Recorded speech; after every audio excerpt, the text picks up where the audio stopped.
It will be installed in a container isolated from the system, so it will be stable and never break with an update, and will be compatible with any Linux and GPU. We download the file from the description, and where it was downloaded, we click on Open Terminal here.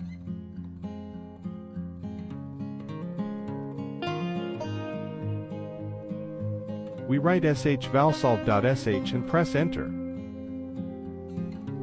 Select one to install.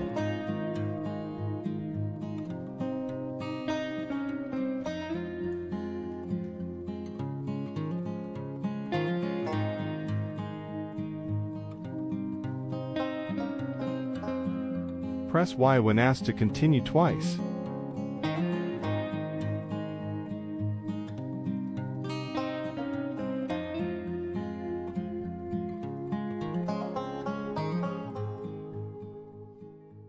Done. DaVinci Resolve is installed. Subscribe to the channel if you want more videos.